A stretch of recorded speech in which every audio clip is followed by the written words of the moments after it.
There we go. Good afternoon. Welcome to the Zoning Board of Appeals for today. Today we have hearing number VR 2548-24. It is a variance request by Raveen Shah, agent for SFMA Deals LLC, for a total of 3 variances, 2 variances for the height of 2 signs exceeding the maximum allowable sign height of 25 feet, and 1 variance for the total signage on site exceeding 150 aggregate square feet, all on property associated with 6245 Limestone Lane. Yep, that's great. Can we, we'll call it. Yeah. Before we do that, can we get Axel on the camera? Oh, there he is. Oh, Thank you.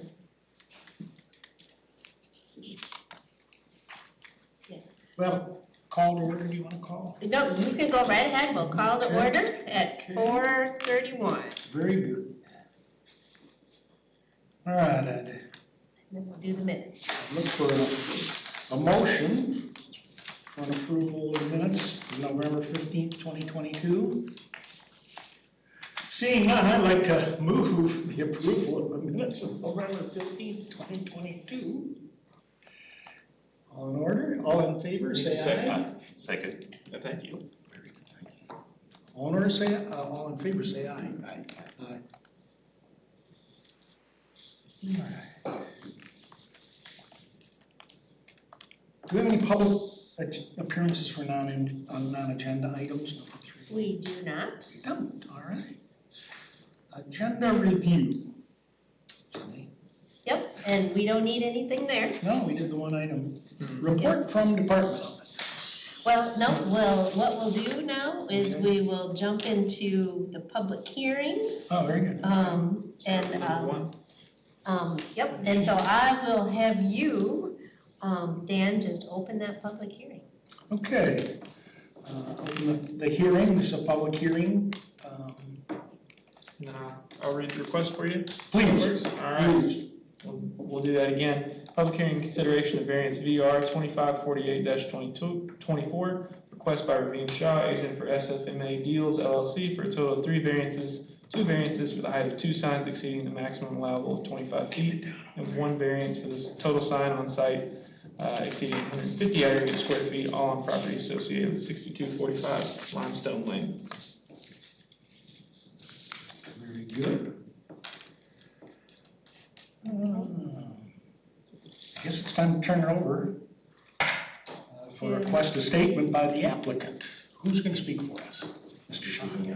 Yeah, nice to meet you all. Nice to meet you too. Yeah, thank you all for your time today. Yeah, I'll just go into this a little bit here. So this is a variance request for a hotel. It's going to be a Spring Hill Suites by Marriott. And I'm joined here actually by my team today. They're all my cheerleaders, and they're all going to be working with the hotel as well. So they're all here kind of just in a solidarity for today. So signage with hotels is a tricky business. It's something similar I had gone through for the Staybridge Suites back in 2016. Every franchise has their own guidelines and mandates with what's required and what's needed, and we had gone through something similar with Intercontinental Hotel Group with the Staybridge, and Marriott was actually tougher. Marriott's quite a franchise. They're the biggest global hotel chain in the world. As such, signage really is a big part of their brand identity. So we really, took a good swing at what is only truly essentially needed for our signage and what is allowable per Marriott standards. Initially, typically they're standard. They have signage. We were thinking initially of 4 sides of the building, but upon review, it wasn't truly needed, so it was something I kind of took back to Marriott and said, look, what kind of waivers can we do? How do we cut back? Where can we go from here? And we did some pretty major cutbacks. First off, we removed signage on our north side of the building facing the Staybridge. At 5 stories up, that signage won't be visible anyhow from the Staybridge side, so we removed that. We removed signage on the front of the building as well, which is a second waiver we had sought with Marriott.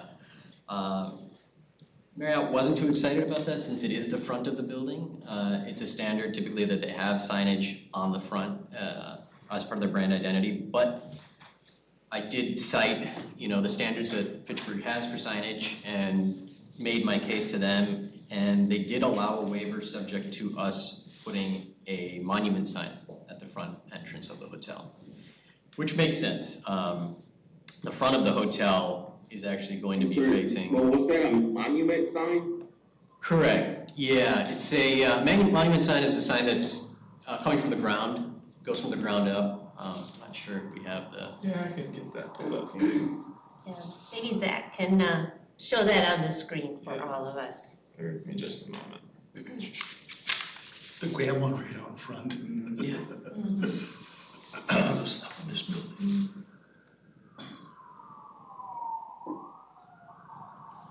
While he pulls that up, I'll just give you some background too. The front of the building is facing Limestone Lane, and if you're familiar with that area, there's sort of a rock mound at the end of Limestone Lane where it meets Nesbitt. So there wasn't much visibility anyway from that angle, to be honest, if we had a sign there. Sorry, yeah. So that's the monument sign. So Oh, I as, see, okay. as customers pull into the main entrance, at least they can recognize that it's a hotel and there's some signage there as they enter. So that was kind of the caveat that Marriott was allowing. We removed front signage, but we have some kind of signage at the front of the building there. That's a very tall person. Yeah. We also removed, if you could scroll up, Zach, to the map at the front page there. Initially, if you could see, there's a little red star towards the bottom of the map there coming off of Nesbitt. So we'll have a garage entrance to the hotel there. And initially, we were thinking of a sign there as well to kind of guide customers as to where the garage is. But again, signage limitations, we remove that. And what we'll do is we'll rely on the front desk to guide customers at check-in once they receive their keys as to where the garage is if they need to park in there, therefore eliminating the need for that additional sign as well. So a couple of waivers, a couple of cutbacks. We really trimmed things down to the absolute bare minimum of what's required and allowed as per Marriott standards. We pretty much cut it as close as we could. I think as it stands, the total square footage is actually under what we had for Staybridge, if I remember correctly. I think somewhere around 50 is what I remembered. It's 150 less. Well, 150 square feet less than what we did at Staybridge. Also, one thing to note is this is a very unique site. If you've been out there, it's a pretty dramatic hill. So that's another, kind of qualm that we had with the signage. So the signage that we do have is basically facing Nesbitt Road and on the back of the building, so it can be visible coming up McKee Road. So there should be some visual guidance to customers coming in, as well as from Nesbitt Road as they travel along there. And again, I think I know, and I remember this also from our Staybridge days, unnecessary hardship is probably the most important aspect of this, is hence why my team is here today, is we've pretty much shaved this piece of wood down as much as we could, and there's nothing else left.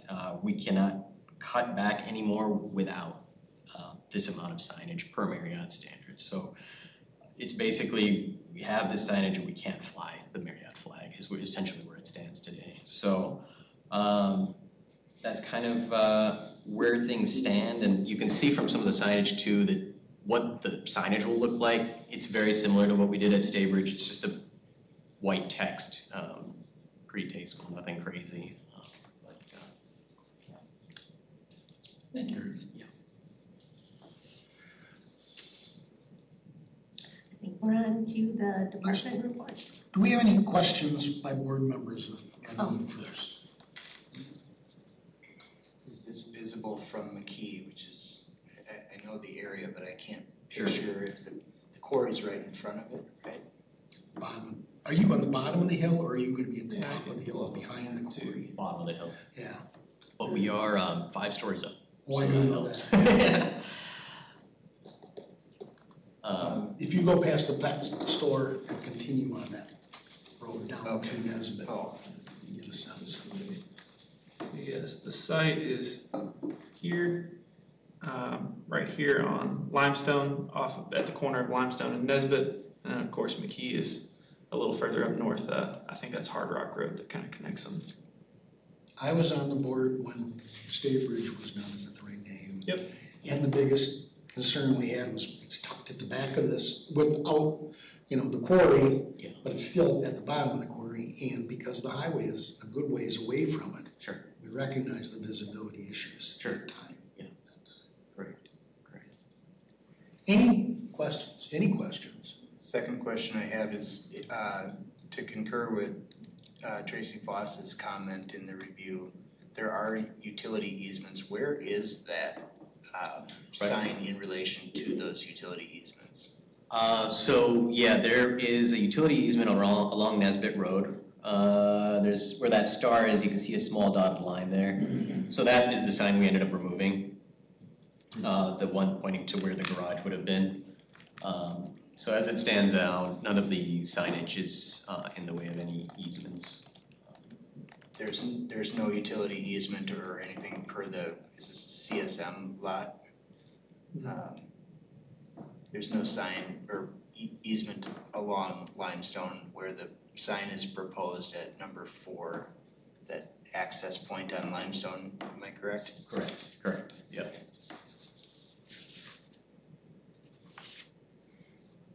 Any other questions? Deanna, are you going to make the staff? Actually, Zach's gonna do All this. right, I guess I should have known. All right. Yeah. We've covered a lot of the highlights, so I'll make it short and sweet for you all. Again, we've got 3 variances here. 1 for the total square footage and then 2 for height, similar to Stavebridge. This hotel is in the BP zone. It was obtained a conditional use and ADR approval from Plan Commission 2 months ago, I believe, earlier this year. In your staff memo, you'll see the sections of the code that are pertinent and the standards required for granting a variance, which I'll go over those really briefly. They include no harm to public interest, special and peculiar property conditions, where literal enforcement will result in exceptional practical difficulty, and unnecessary hardship is the third one, where compliance with the strict letter of the restrictions would unreasonably prevent the property owner from using the property for permitted use or render conformity unnecessarily burdensome. And again, those are your 3 standards for granting a variance. In terms of the building and site details, one sign, the south-facing sign is the largest, that's 126 square feet. The east-facing sign is 87 square feet. The west-facing detached sign, the monument sign, is 24, and the attached canopy sign is 10. I will note that while this does exceed the total aggregate square footage allowed per Chapter 26 sign code, it does not exceed the allowance, the 1/10 rule, being that signage must not make up more than 10% of any facade. And that makes up 2.6% on the south facade. That's where sign number 1 is on the screen. The east one, number 2, makes up 0.78% of the facade. And then the west attached one, which would be the canopy, makes up less than 0.1%.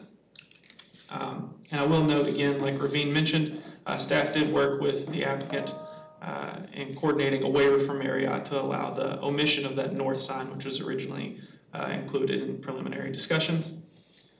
Further down your site, your staff memo, you'll see some historical sign approvals and denials that we've done over the years. The last one we got was Meyer, which was denied. That was 2020 was the last sign request, variance request we had.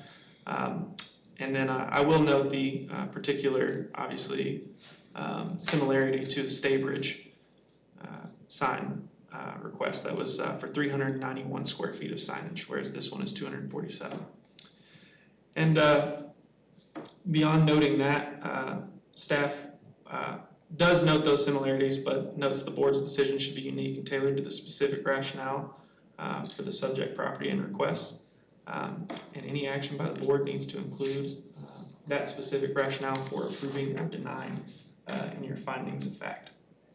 And I will turn it over for any questions on staff. Do you want to read, or Deanna, do you want to read staff recommendations just to put it in voice? Yeah, Zach, do you just want to read? Yeah, I can read that little section. Yep. If the board finds the standards for a variance to be met, it could approve the variance request. Staff notes those similarities to the request of the Staybridge property from 2017, but notes the board's decision should be unique and tailored to specific rationale for the subject property and request. Any action by the board needs to include a specific rationale for approving or denying the variance request. Very good. Thank you very much. Of course. Deanna, we have some people registered to speak. We do. You would like to call Miss Joyce Fry and then. Oh, you know I would. Miss Joyce Fry, would you please? Do we swear her? It's not necessary, but we could. You don't know the law. Kind of bossy. You don't Ravine, I guess I gotta sit by you. Oh, okay, don't worry. Good afternoon, Joyce. Hi, everyone. My name is Joyce Fry, and I'm the Economic Development Specialist for the City of Fitchburg. And I am here to support Ravine's request for additional signage. And I'm going to talk about just when we talk about the harm to the public interest. My case for coming forward is there would be a detrimental harm to the public interest as a community, of a whole community. We would lose out on a business. As you can see, Ravine has done a really good job working with Marriott to come up with a solution for his request. So I think that it's reasonable for this board to consider that in his request. But also, we'd be losing a business. And one other thing is public harm would be the loss of hotel room tax revenue that funds a lot of community projects. This is a need that we need in our city. You know, we have a lot of challenges, and I looked back at the historical sign request variances, and it appears to me, based upon who we're getting for these requests, that we need to take a look at the sign ordinance as far as our national brands. It appears that we're a little restrictive in what we're offering to national brands, and they've done a lot of their own statistical research to come up with what makes an effective sign package.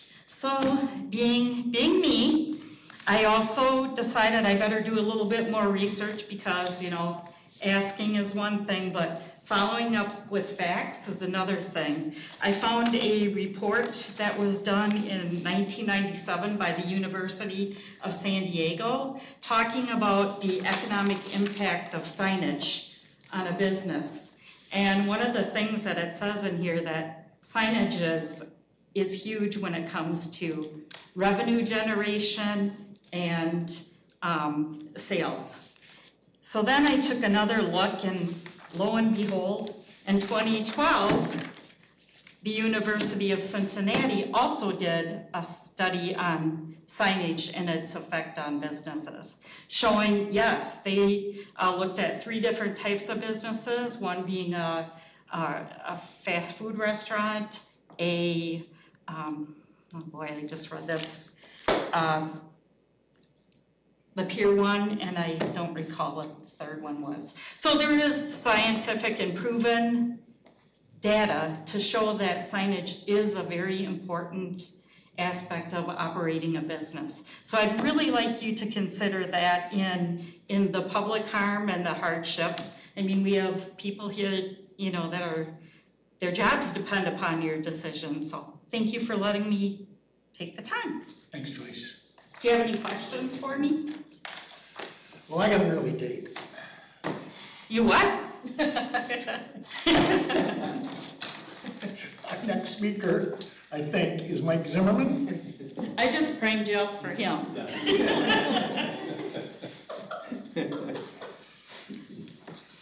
Thank you, Mr. Chair. Mike Zimmerman, Economic Development Director for the City of Fitchburg. Thank you for the opportunity to appear before the board. And I just wanted to speak in support of the overall project here. Raveen has been a great partner going back to the Staybridge Suites project here. I've been around long enough to bring the first hotel to Fitchburg, the Quality Inn and Suites that started out, which is now the Wyndham Garden Place. For 28 years, we've been trying to break into the Marriott and/or Hilton flight there, and that has been a repeated challenge because of the lock that different development companies have on in the region here. Because of Raveen and the quality of the Staybridge Suites, he was able to crack into the Marriott brand for us and bring us this flag. On a very difficult site at the corner of Nesbitt and Limestone, we've had multiple projects that have looked at the site that didn't materialize because of accessibility, visibility, and also with the bedrock on the site as well. He's been able to design this project to actually fit and work on that site, bring us an important economic development project as far as another 100 rooms of hotel inventory. So it's important tax base for the city, it's important hotel room tax revenue for the city. And I know not only on the hotel project, but working with other nationals, as Joyce pointed out, they have their prototype of not only the building design, but also the signage package there. And to Raveen's credit and his team's credit, they've gone to Marriott and made adjustments to try and slim it down to be more in compliance with our sign requirements and everything. So I give him a lot of credit for working with Zach and Deanna and the team to get it down to the under 250, I think we are at this point in time. And I think one thing we all learned with the Verona Rotary construction was the importance of how you look at signage both from a distance, visibility, and height standpoint there. And that's where I'm looking forward to our hopefully sign ordinance update sometime in the future there, because I think especially with regards to height, we have a little bit more of a suburban perspective on signage. And when we're talking more higher density and things like that, we need to be flexible on these kind of height restrictions that are needed from a visibility and distance and speed kind of calculations that are part of that as you're driving down a major highway, because there's not direct access to the site. And while I'm familiar with the Orchard Point area and know how to meander and get around on all the different roads, somebody that's coming to visit the area, that could be really challenging for them. So to have that visibility on the building and the signage from multiple directions, I think is just really, really important. So I think those were all the points that I wanted to make. So I would appreciate your consideration. He's been a great partner, gives back to the community and everything, and this would be a really home run project for the city of Fitchburg at this time. Thank you. Thanks, Mike. Any questions for Mike before you? Thanks.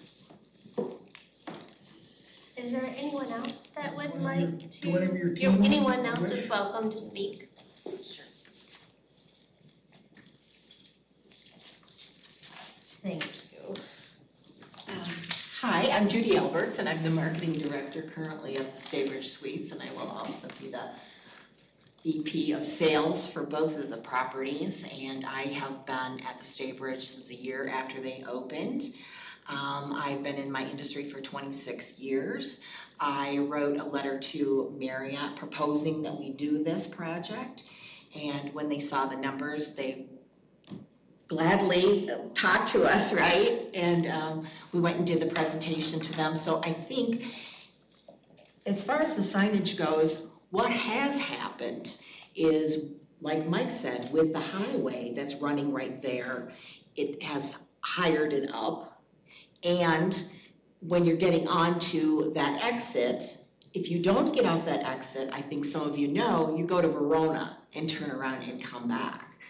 So I think having that sign up there where people can, locate the hotel is very important.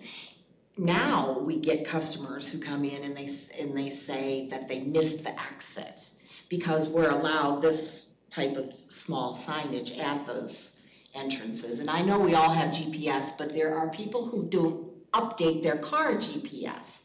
So that's not showing them to exit soon enough. So I hope that you would consider this, not only for us, and the jobs that we support in this community and the taxes that we bring in, but also the fact that, we're welcoming people to our community, and so I think that we want to be as friendly as possible. I appreciate your time. Thank you very much. Thank you. All right. I'd like to point out one thing. If you're relying on the signage for navigation to this building, you've long since passed your opportunity to get off on McKee Road, and you have to go to Verona. If you're headed north, you've missed the opportunity to get off on McKee. If you're heading south, you had to get off way up at Williamsburg. So signage is, I recognize the importance of it, and I see the visibility, but I don't think it can be used much for navigation, like turn here, there it is, up ahead, Right. type of thing. But I do see the value in having prominent signage on the facade. Sir, could I just address that quick? Joyce, you should come up. Everybody's lost from here on. You should bring treats. I guess I'm used to it. I guess I'll just address it. I think it's not only directional, but it's also brand recognition. So when somebody's driving down the highway, they're gonna look for that specific, the branding is all consistent. So I guess there's the directional, but then there's also brand recognition, and some people will only want to stay at a Marriott hotel, so that's what they're looking for. So and then I'll send you my studies, and then you can look at that as well. I entirely see the value in the brand recognition, and if I drive past it 100 times, Marriott Staybridge or Spring Hill is in my mind as there is something there, but in the days past of where am I going, up ahead, I can see the sign for Spring Hill with the unique conditions of Verona Road and access points being way back at Williamsburg Way. I mean, it isn't possible to use it for navigation. It is possible and relied upon to identify as a place, as a hotel, as a chain. So yes, I absolutely see the value in it for that. I just wanted to point out that I don't see it in navigation. Thanks. I do have a question. When was the city's resolution for signage passed? The current sign ordinance? The ordinance, I'm sorry, That's a good question. Far before our time, and I would probably say there might have been some updates, but I would say probably the bulk of it is at least 20 years old. Yeah. When we became a city and left being a township, I suspect we had to. I'm sure there's portions of the ordinance that dates back 40 years. Yeah, I would say, here we go again, probably when Tom Hovell became our our zoning administrator, which was, I think, 1986. Does that sound right, Mike? I believe it looks like the original sign ordinance that we've got here, the ordinance was enacted in 2009. But like Deanna said, parts of it predate. Oh, sure. Yeah. Yeah. So basically, this is also before that major construction Yes. of the highway. Yes, and I didn't talk about it in the staff memo. There is a section of the code that pertains to the Verona Road reconstruction project and allowances. This project did not meet the criteria for those allowances because it's attached signs that are varying the height, not detached, which is the only thing that it exempted. I don't know what the reason for that narrowness was, but that is how it was worded. But yes, there's a whole section about the Verona Road reconstruction project in that sign code. In that Verona Road, I assume that allows for more square footage. It allows for slight deviations from square footage. I think it was up to 25 square feet more could be requested, but the big allowance was as much height could be requested as necessary to clear obstructions, visual obstructions. I'd have to concur that if you're driving down 150 or 51 or 151 at whatever, or 18, you're not gonna get to there because of that, but you will spot it. And that's, you know, I think that's probably the most reason you have to have it. If you can't put a flashing light on it, you know, at least be able to spot it there. And that's, it's an odd, the two buildings together, it's an odd spot for a hotel. Well done, both of you. And if I can say too, the ordinance that we passed for Staybridge helped tremendously for that reason alone. I mean, after you come off the highway and you come onto McKee, it is sort of tucked back there, you're absolutely right. And so those signage, you may not see it right from the highway, some of it, but coming up McKee, absolutely, it helps tremendously with guests getting there and preventing them from being upset when they walk in the door and deal with these guys. So, yeah, that's it helps, absolutely. If only more people knew where Bavaria Sausage Kitchen was. Yeah. It's great story. All right, let's get down to brass tacks. Request for a response from the zoning department Do we have with anything questions? If you have questions, I'm happy to answer them. Well, I do. I wanted to ask questions about your indications that there's no harm to the public interest. I look at it, don't see it, and I do see the special and peculiar property conditions that would recommend this. And hearing the unnecessary hardships that have been elucidated, just wondering what zoning department's feelings on those are, or maybe you don't want to speak to that particularly. I don't want to add a whole lot more than is stated in the memo. I'm happy to go over anything again. No, that's good. But I will note those are the three criteria, and as it says it kind of at the end in the staff summary, you know, it's up to the board's rationale as to whether this request satisfies those three items. Questions of the staff? I have a question, I may have missed this, but what's gonna happen to the gym? Just things based on the diagram that's gonna be on the same spot. Are you building on top of it, or are you getting rid of the gym? Are you asking in request, there was I think a previous request on this same property for a standalone gym, is that what you're talking about? No, because based on the diagram that I'm looking at in this document, it's on the corner of Limestone and Nesbitt, and on that same corner, Is he asking about Anytime Fitness? there's a gym, right? On the other corner, you said, Mike, it's Anytime Fitness? Directly across the. Yeah. Across the street, On the yeah. south side of Limestone? Mm-hmm.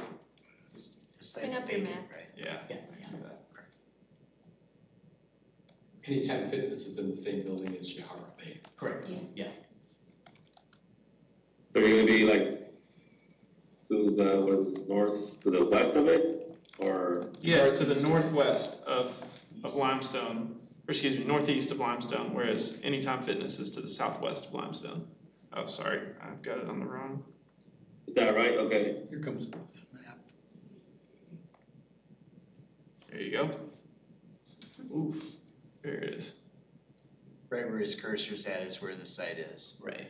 There it is. And the gym is right here. Yeah, and then, oh, and you're gonna build right there, okay, across the street, okay. Yep.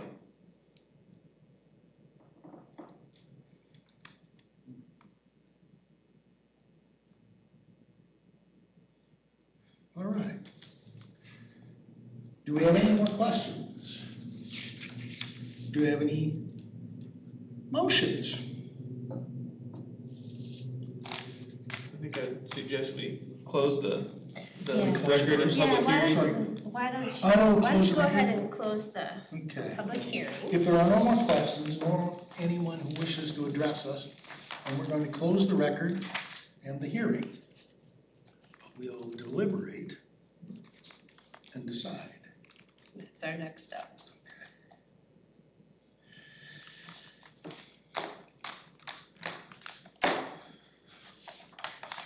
Well, I do have to admit, I have fingerprints on the State Bridge. And it was primarily because of its location at the back and also trying to get signage going around the road.